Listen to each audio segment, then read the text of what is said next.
Mastering.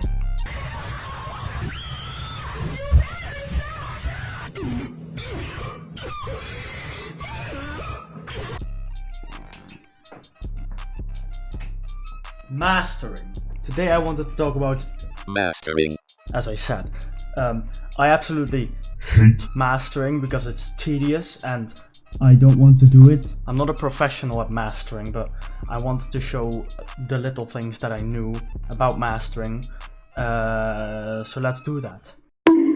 So I got this new song. Don't mind the name, by the way. It's bad.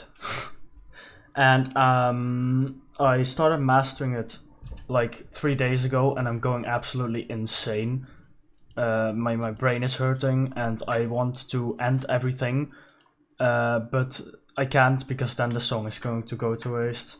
So I'm going to show you how I did the mastering. It's still probably going to change because I can't deal with mastering. I can't. It's ridiculous. I'll just show you the song that I have before the mastering and after the mastering, and I'll show you what I've done with every single effect on it. I'll show you how I processed the song.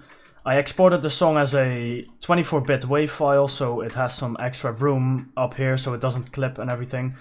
Very important thing when you start mastering, make it so it doesn't hit this roof, because then maximizing the audio wouldn't make sense because you just distort it.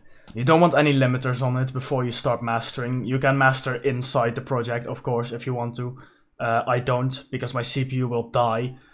And then, yeah, I just export my files and just master them in a different project.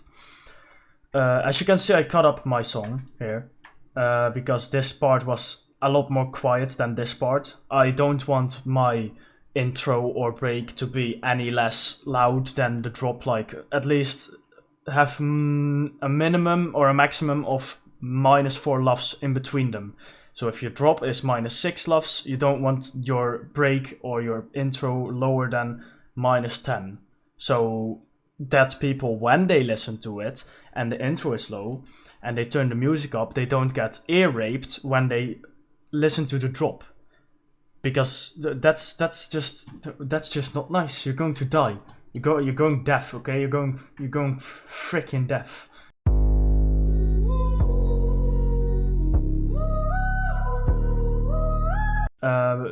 Just fix your volume, please. Don't be obsessed with loudness. Just fix your volume. I'll show you what the song sounds like now, before the mastering process, and then I'll go over all the plugins.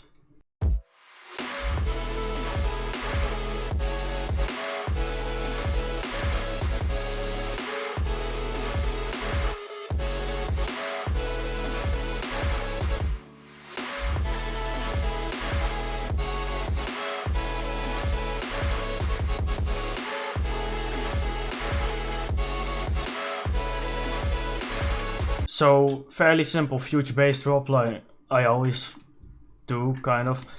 But you can hear the loudness isn't good, I guess. It's not maximized. They're speaking all over the place. You see here speaks and there it's more quiet, and you need to fix this speaking over here. So you have a straight like box almost as your waveform. Sounds weird, but it works. Trust me. I'll start with with the first plugin. It's literally an OTT on the master. Yes, don't bully me, please.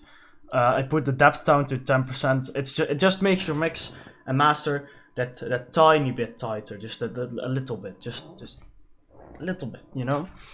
Put the time up so you don't have the feedback from it when it has some reverb tails or whatever. I don't think it's needed, but I just do it to be cautious. Yeah, OTT works very well. Nice. I have an EQ to cut all the highs after this, because it's useless having them in. Same with the lows, under 20 Hz. I boosted the lows a teensy little bit, because future bass. That's why, okay?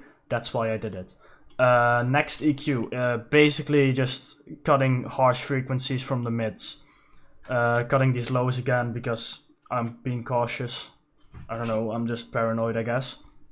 And then an Ozone 8, which is for maximizing volume and smoothing out the highs. So what the dynamic EQ does is it makes it so when the highs go over this, it starts here and it goes down when the highs become too loud over this blue line here, and it smooths out the high end so you don't have the...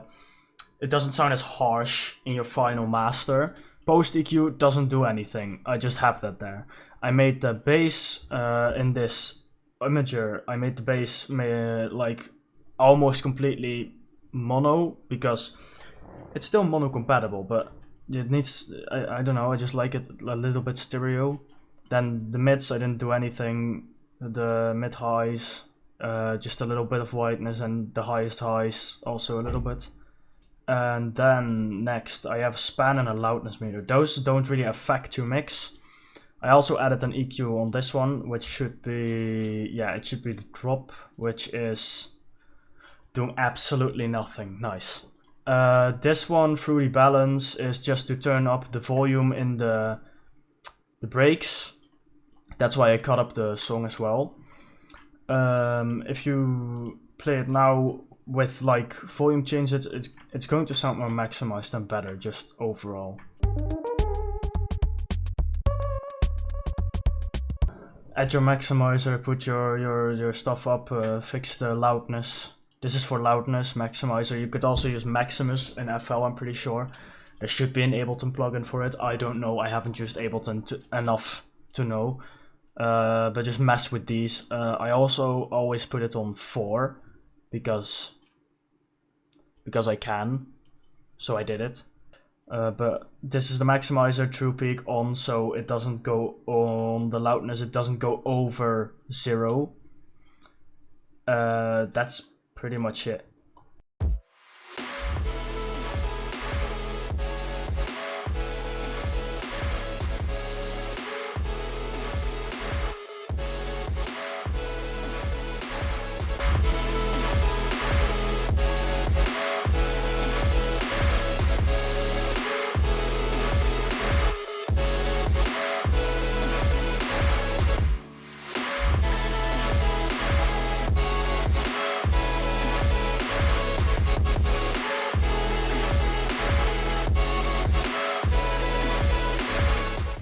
So I hope everyone can use this some way, somehow, I don't know.